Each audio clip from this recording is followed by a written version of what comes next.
11.101. Regula a recuperação judicial, a extrajudicial e a falência do empresário e da sociedade empresária. O Presidente da República faz-o saber que o Congresso Nacional decreta e eu sanciono a seguinte lei. Capítulo 1. Disposições preliminares. Artigo 1º. Esta lei disciplina a recuperação judicial, a recuperação extrajudicial e a falência do empresário e da sociedade empresária doravante referidos simplesmente como devedor. Artigo 2º. Esta lei não se aplica a inciso 1. Empresa pública e sociedade de economia mista. Inciso 2. Instituição financeira pública ou privada, cooperativa de crédito, consórcio, entidade de previdência complementar, sociedade operadora de plano de assistência à saúde, sociedade seguradora, sociedade de capitalização e outras entidades legalmente equiparadas às anteriores. Artigo 3º. É competente para homologar o plano de recuperação extrajudicial, deferir a recuperação judicial ou decretar a falência ou juízo do local do principal estabelecimento do devedor ou da filial da empresa que tenha sede fora do Brasil. Capítulo 2. Disposições comuns à recuperação judicial e à falência. Seção 1. Disposições gerais. Artigo 5º. Não são exigíveis do devedor na recuperação judicial ou na falência. Inciso 1. As obrigações a título gratuito. 2. As despesas que os credores fizerem para tomar parte na recuperação judicial ou na falência, salvo as custas judiciais decorrentes de litígio com o devedor. 6. A decretação da falência ou o deferimento do processamento da recuperação judicial implica: inciso 1. Suspensão do curso da prescrição das obrigações do devedor sujeitas ao regime desta lei. 2. Suspensão das execuções ajuizadas contra o devedor, inclusive daquelas dos credores particulares do sócio solidário relativas a créditos ou obrigações sujeitos à recuperação judicial ou à falência. Inciso 3. Proibição de qualquer forma de retenção, arresto, penhora, sequestro, busca e apreensão e constrição judicial ou extrajudicial sobre os bens do devedor, oriunda de demandas judiciais ou extrajudiciais, cujos créditos ou obrigações sujeitem-se à recuperação judicial ou à falência. Parágrafo 1º. Terá prosseguimento no juízo no qual estiver se processando a ação que demandar quantia ilíquida. Parágrafo 2º. É permitido pleitear perante o administrador judicial habilitação, exclusão ou modificação de créditos derivados da relação de trabalho, mas as ações de natureza trabalhista, inclusive as impugnações a que se refere o artigo 8º desta lei, serão processadas perante a Justiça especializada, até a apuração do respectivo crédito, que será inscrito no quadro geral de credores, pelo valor determinado em sentença. Parágrafo 3º. O juiz competente para as ações referidas nos parágrafos 1º e 2º deste artigo poderá determinar a reserva da importância que estimar devida na recuperação judicial ou na falência, e uma vez reconhecido líquido o direito, será o crédito incluído na classe própria. Parágrafo 4º. Na recuperação judicial, as suspensões e a proibição de que tratam os incisos 1, 2 e 3 do caput deste artigo perdurarão pelo prazo de 180 dias, contado do deferimento do processamento da recuperação, prorrogável por igual período, uma única vez, em caráter excepcional, desde que o devedor não haja concorrido com a superação do lapso temporal. Parágrafo 4º. A. O decurso do prazo previsto no parágrafo 4º deste artigo, sem a deliberação a respeito do plano de recuperação judicial proposto pelo devedor, faculta aos credores a propositura de plano alternativo, na forma dos parágrafos 4, 5, 6 e 7 do artigo 56 desta lei, observado o seguinte: inciso 1. As suspensões e a proibição de que tratam os incisos 1, 2 e 3 do caput deste artigo não serão aplicáveis caso os credores não apresentem plano alternativo no prazo de 30 dias, contado do final do prazo referido no parágrafo 4º deste artigo ou no parágrafo 4º do artigo 56 desta lei. Inciso 2.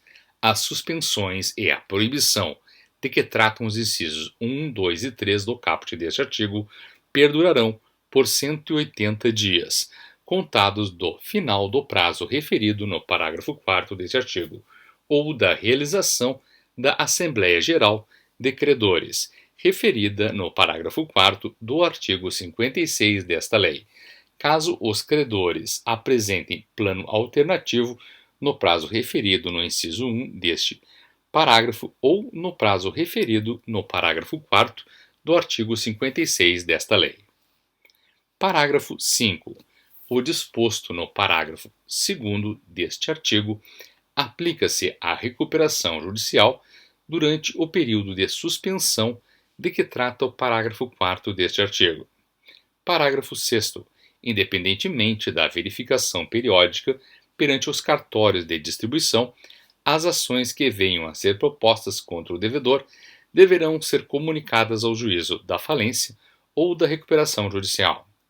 Inciso 1. Pelo juiz competente, quando do recebimento da petição inicial. Inciso 2. Pelo devedor, imediatamente após a citação. Parágrafo 7º. Revogado pela Lei 14.112 de 2020. Parágrafo 7A.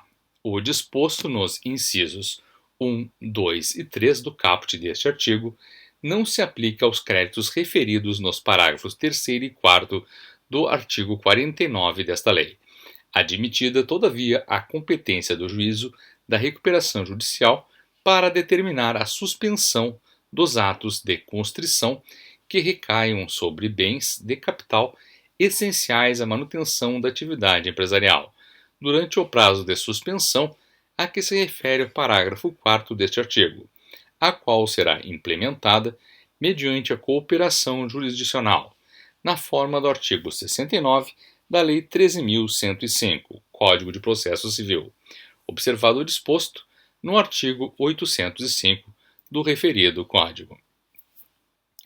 Parágrafo 7b. O disposto nos incisos 1, 2, 3 do caput deste artigo não se aplica às execuções fiscais, admitida, todavia, a competência do juízo da recuperação judicial para determinar a substituição dos atos de constrição que recaiam sobre bens de capital essenciais à manutenção da atividade empresarial, até o encerramento da recuperação judicial, a qual será implementada mediante a cooperação jurisdicional na forma do artigo 69 da Lei 13.105 de 16 de março de 2015, Código de Processo Civil, observado o disposto no artigo 805 do referido Código. Parágrafo 8º. A distribuição do pedido de falência ou de recuperação judicial ou a homologação de recuperação extrajudicial previne a jurisdição para qualquer outro pedido de falência, de recuperação judicial ou de homologação de recuperação extrajudicial relativo ao mesmo devedor. Parágrafo 9. O processamento da recuperação judicial ou a decretação da falência não autoriza o administrador judicial a recusar a eficácia da convenção de arbitragem, não impedindo ou suspendendo a instauração de procedimento arbitral. Parágrafo 10 vetado. Parágrafo 11. O disposto no parágrafo 7b deste artigo aplica-se no que couber às execuções fiscais e às execuções de ofício, que se enquadrem respectivamente nos incisos 7 e 8 do caput do artigo 114 da Constituição Federal, vedados a expedição de certidão de crédito e o arquivamento das execuções para efeito de habilitação na recuperação judicial ou na falência. Parágrafo 12. Observado o disposto no artigo 300 da Lei 13.105, Código de Processo Civil, o juiz poderá antecipar total ou parcialmente os efeitos do deferimento do processamento da recuperação judicial. Parágrafo 13. Não se sujeitam aos efeitos da recuperação judicial os contratos e obrigações decorrentes dos atos cooperativos praticados pelas sociedades cooperativas com seus cooperados, na forma do artigo 79 da Lei 5.764. Consequentemente, não se aplicando a vedação contida no inciso 2 do artigo 2º, quando a sociedade operadora de plano de assistência à saúde for cooperativa médica. Artigo 6-A. É vedado ao devedor, até a aprovação do plano de recuperação judicial, distribuir lucros ou dividendos a sócios e acionistas, sujeitando-se o infrator ao disposto no artigo 168 desta lei. Artigo 6-B.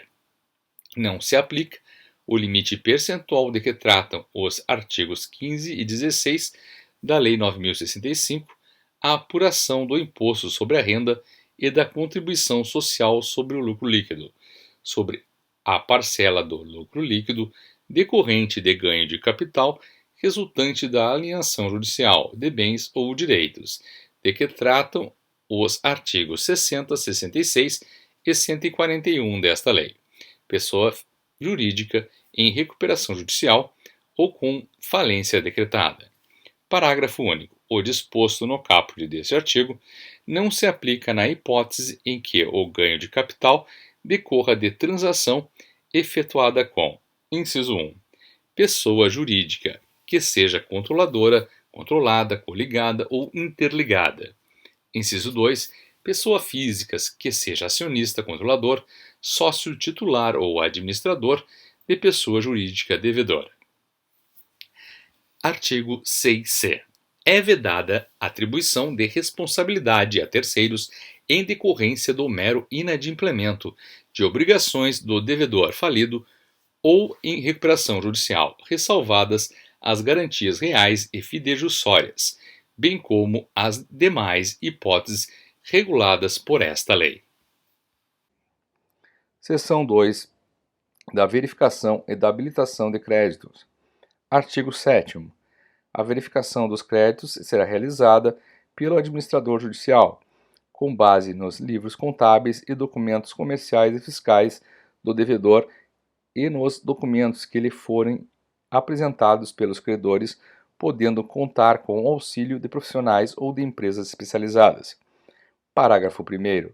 Publicado o edital previsto no artigo 52, parágrafo 1º, ou no parágrafo único do artigo 99 desta lei, os credores terão o prazo de 15 dias para apresentar ao administrador judicial suas habilitações ou suas divergências quanto aos créditos relacionados. Parágrafo 2º. O administrador judicial, com base nas informações e documentos colhidos na forma do caput e do parágrafo 1º deste artigo, fará publicar edital contendo a relação de credores no prazo de 45 dias, contado do fim do prazo do parágrafo 1º deste artigo, devendo indicar o local, o horário e o prazo comum em que as pessoas indicadas no artigo 8º dessa lei terão acesso aos documentos que fundamentaram a elaboração dessa relação. Artigo 7-A. Na falência, após realizadas as intimações e publicado o edital, conforme previsto respectivamente no inciso 13 do caput e no parágrafo 1º do artigo 99 desta lei, o juiz instaurará, de ofício, para cada fazenda pública credora incidente de classificação de crédito público e determinará a sua intimação eletrônica para que, no prazo de 30 dias, apresente diretamente ao administrador judicial ou em juízo, a depender do momento processual, a relação completa de seus créditos inscritos em dívida ativa, acompanhada dos cálculos da classificação e das informações sobre situação atual. Parágrafo 1º. Para efeito do disposto no caput deste artigo, considera-se fazenda pública credora aquela que conste da relação do edital previsto no parágrafo 1º do artigo 99 desta lei, ou que, após a intimação prevista no inciso 13 do caput do artigo 99 desta lei, alegue nos autos, no prazo de 15 dias, possuir crédito contra o falido. Parágrafo 2º.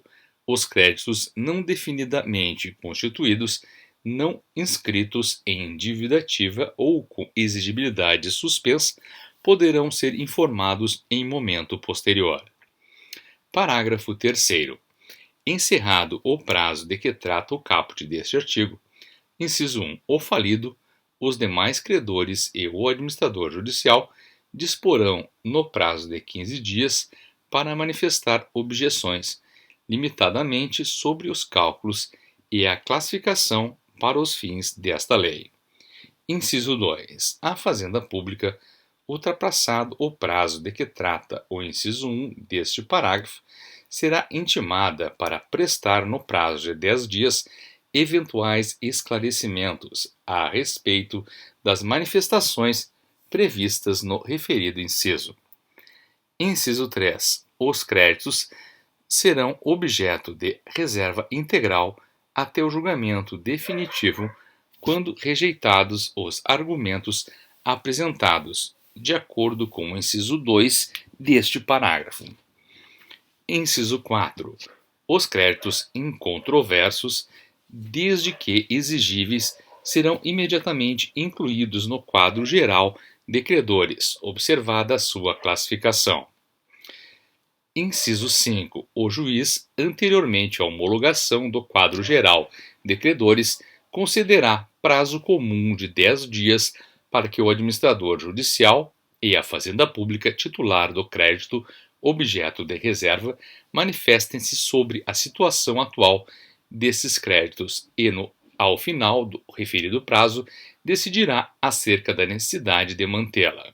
Parágrafo 4º. Com relação à aplicação do disposto neste artigo, serão observadas as seguintes disposições. Inciso 1. A decisão sobre os cálculos e a classificação dos créditos para os fins do disposto nesta lei, bem como sobre a arrecadação dos bens, a realização do ativo e o pagamento aos credores, competirá ao juízo falimentar.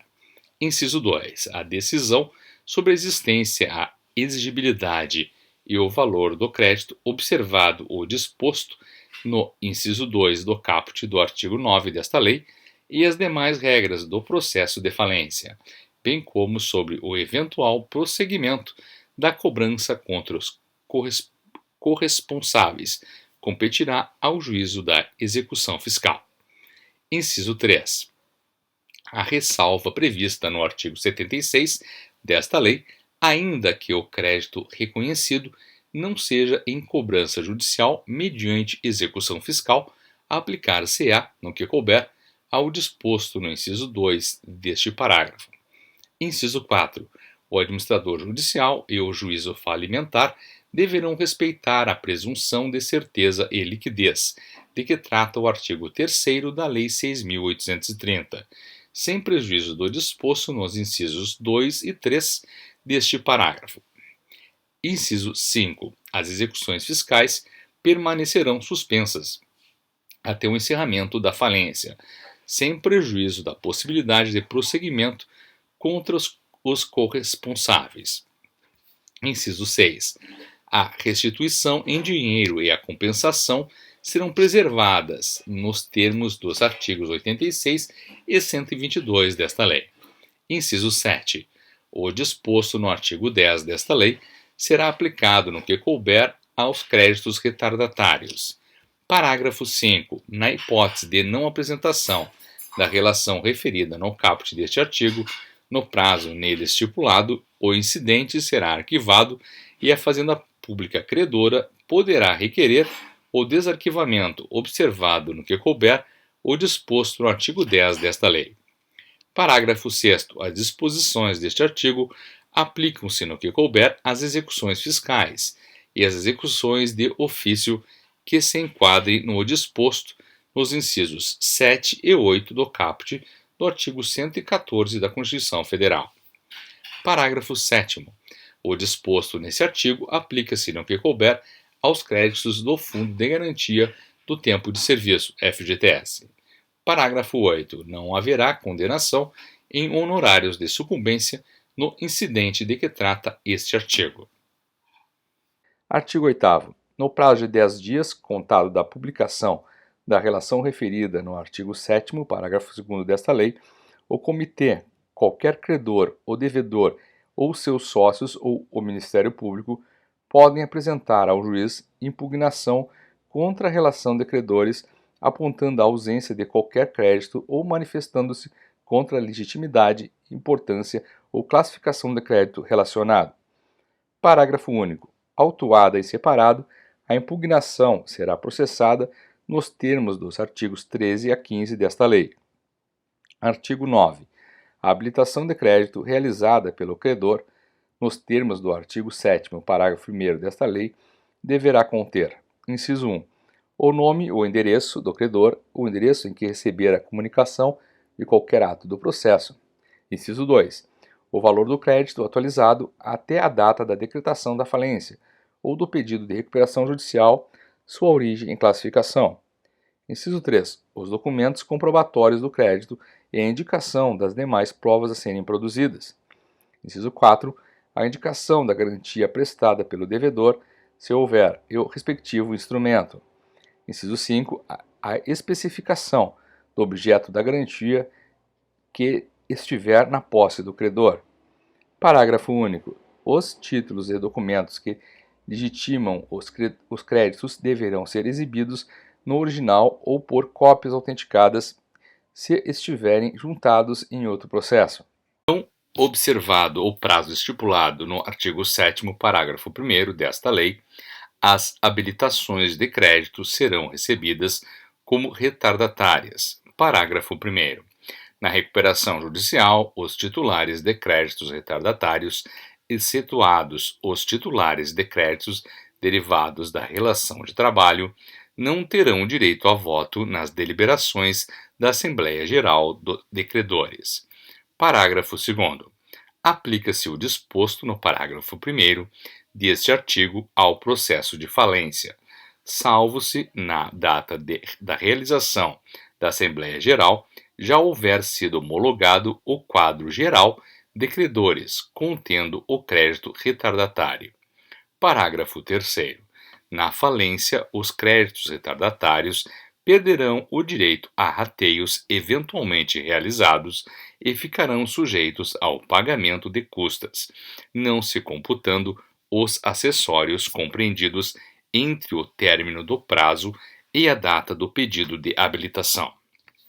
Parágrafo 4º. Na hipótese prevista no parágrafo 3º deste artigo, o credor poderá requerer a reserva de valor para a satisfação de seu crédito. Parágrafo 5º. As habilitações de crédito retardatárias, se apresentadas antes da homologação do quadro geral de credores, serão recebidas como impugnação e processadas na forma dos artigos 13 a 15 desta lei. Parágrafo 6º. Após a homologação do quadro geral de credores, aqueles que não habilitarem seu crédito poderão, observado no que couber o procedimento ordinário previsto no Código de Processo Civil, requerer ao juízo da falência ou da recuperação judicial a retificação do quadro geral para a inclusão do respectivo crédito. Parágrafo 7º.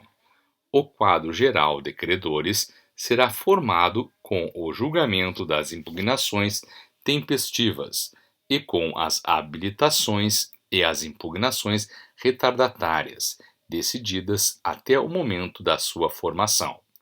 Parágrafo 8º.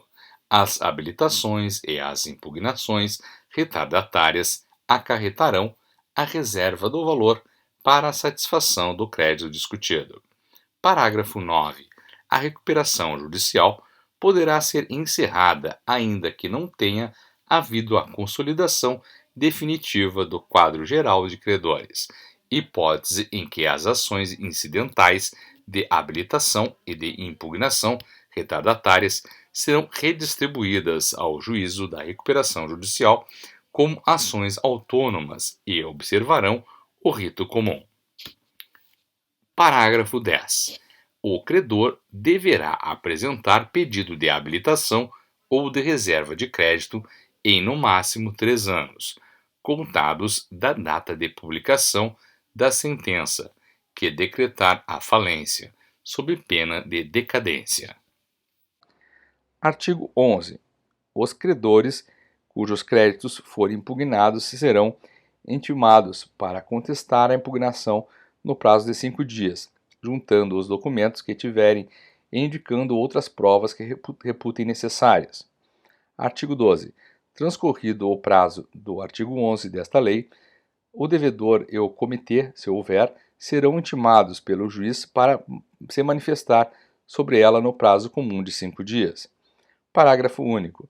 Findo o prazo que se refere ao caput deste artigo, o administrador judicial será intimado pelo juiz para emitir parecer no prazo de 5 dias, devendo juntar à sua manifestação o laudo elaborado pelo profissional ou empresa especializada, se for o caso, e todas as informações existentes nos livros fiscais e demais documentos do devedor acerca do crédito, constante ou não, da relação de credores objeto da impugnação. Artigo 13. A impugnação será dirigida ao juiz por meio de petição, instruída com os documentos que tiver o impugnante, o qual indicará as provas consideradas necessárias. Parágrafo único. Cada impugnação será autuada em separado com os documentos a ela relativos, mas terão uma só autuação as diversas impugnações versando sobre o mesmo crédito. Artigo 14. Caso não haja impugnações, o juiz homologará, como quadro geral de credores, a relação dos credores de que trata o parágrafo 2º do artigo 7º, ressalvado o disposto no artigo 7A desta lei. Artigo 15. Transcorridos os prazos previstos no artigo 11 e 12 desta lei, os autos de impugnação serão concluídos ao juiz que, inciso 1, determinará a inclusão no quadro geral de credores das habilitações de créditos não impugnadas no valor constante da relação referida no parágrafo 2º do artigo 7º desta lei. Inciso 2. Julgará as impugnações que entender suficientemente esclarecidas pelas alegações e provas apresentadas pelas partes, mencionando de cada crédito o valor e classificação. Inciso 3. Fixará em cada uma das restantes impugnações os aspectos controvertidos e decidirá as questões processuais pendentes. Inciso 4. Determinará as provas a serem produzidas, designando audiência de instrução e julgamento, se necessário. Artigo 16. Para fins de rateio na falência, deverá ser formado quadro geral de credores, composto pelos créditos não impugnados constantes do edital de que trata o parágrafo 2º do artigo 7º desta lei, pelo julgamento de todas as impugnações apresentadas no prazo previsto no artigo 8º desta lei e pelo julgamento realizado até então das habilitações de crédito recebidas como retardatárias. Parágrafo 1º. As habilitações retardatárias não julgadas acarretarão a reserva do valor controvertido, mas não impedirão o pagamento da parte em controvérsia. Parágrafo 2º. Ainda que o quadro geral de credores não esteja formado, o rateio de pagamentos na falência poderá ser realizado desde que a classe de credores a satisfeita já tenha tido todas as impugnações judiciais apresentadas no prazo previsto no artigo 8º desta lei, ressalvada a reserva dos créditos controvertidos em função das habilitações retardatárias de créditos distribuídas até então e ainda não julgadas. Artigo 17. da decisão judicial sobre a impugnação caberá agravo. Parágrafo único. Recebido o agravo, o relator poderá conceder efeito suspensivo à decisão que reconhece o crédito ou determinar a inscrição ou modificação do seu valor ou classificação no quadro geral de credores para fins de exercício de direito de voto em assembleia. Artigo 18. O administrador judicial será responsável pela consolidação do quadro geral de credores a ser homologado pelo juiz com base na relação dos credores a que se refere o artigo 7º, parágrafo 2º desta lei, e nas decisões proferidas nas impugnações oferecidas. Parágrafo único. O quadro geral assinado pelo juiz e pelo administrador judicial mencionará a importância e a classificação de cada crédito na data do requerimento da recuperação judicial ou da decretação da falência, será juntado aos autos e publicado no órgão oficial, no prazo de 5 dias, contado da data da sentença que houver julgado as impugnações. Artigo 19. O administrador judicial, o comitê, qualquer credor ou representante do Ministério Público poderá, até o encerramento da recuperação judicial ou da falência, observado no que couber o procedimento ordinário previsto no Código de Processo Civil, pedir a exclusão, outra classificação ou a retificação de qualquer crédito nos casos de descoberta de falsidade, dolo, simulação, fraude, erro essencial ou ainda documentos ignorados na época do julgamento do crédito ou da inclusão no quadro geral de credores. Parágrafo 1º. A ação prevista nesse artigo será proposta exclusivamente perante o juízo da recuperação judicial ou da falência ou nas hipóteses previstas no artigo 6º, parágrafo 1º e 2º desta lei, perante o juízo que tenha originariamente reconhecido o crédito. Parágrafo 2º. Proposta a ação de que trata esse artigo, o pagamento ao titular do crédito por ela atingido somente poderá ser realizado mediante prestação de caução no mesmo valor do crédito questionado. Artigo 20. As habilitações dos credores particulares do sócio ilimitadamente responsável processar-se-ão de acordo com as disposições nesta seção. Seção 2A. Das conciliações e das mediações antecedentes ou incidentais aos processos de recuperação judicial. Artigo 20-A. A conciliação e a mediação deverão ser incentivadas em qualquer grau de jurisdição, inclusive no âmbito de recursos em segundo grau de jurisdição e nos tribunais superiores, e não implicarão a suspensão dos prazos previstos nesta lei, salvo se houver consenso entre as partes em sentido contrário ou determinação judicial. Artigo 20b. Serão admitidas conciliações e mediações antecedentes ou incidentais aos processos de recuperação judicial, notadamente: inciso 1. Nas fases pré-processual e processual de disputas entre os sócios e acionistas de sociedade em dificuldade ou em recuperação judicial, bem como nos litígios que envolverem credores não sujeitos à recuperação judicial, nos termos dos parágrafos 3º e 4º do artigo 49 desta lei, ou credores extraconcursais. Inciso 2. Em conflitos que envolvem concessionárias ou permissionárias de serviços públicos em recuperação judicial e órgãos reguladores ou entes públicos municipais, distritais, estaduais ou federais. Inciso 3. Na hipótese de haver créditos extraconcursais contra empresas em recuperação judicial durante período de vigência de estado de calamidade pública, a fim de permitir a continuidade da prestação de serviços essenciais. Inciso 4. Na hipótese de negociação de dívidas e respectivas formas de pagamento entre a empresa em dificuldade e seus credores, em caráter antecedente ao ajuizamento de pedido de recuperação judicial. Parágrafo 1º. Na hipótese prevista no inciso 4 do caput deste artigo, será facultado às empresas em dificuldade que preencham os requisitos legais para requerer recuperação judicial obter tutela de urgência cautelar nos termos do artigo 305, Código de Processo Civil, a fim de que sejam suspensas as execuções contra elas propostas pelo prazo de 60 dias, para tentativa de composição com os seus credores em procedimento de mediação ou conciliação, já instaurado perante o Centro Judiciário de Solução de Conflitos e Cidadania, do Tribunal competente ou da Câmara especializada, observados, no que couber, os artigos 16 e 17 da Lei 13.140. Parágrafo 2º. São vedadas a conciliação e a mediação sobre a natureza jurídica e a classificação de créditos, bem como sobre critérios de votação em Assembleia Geral de Credores.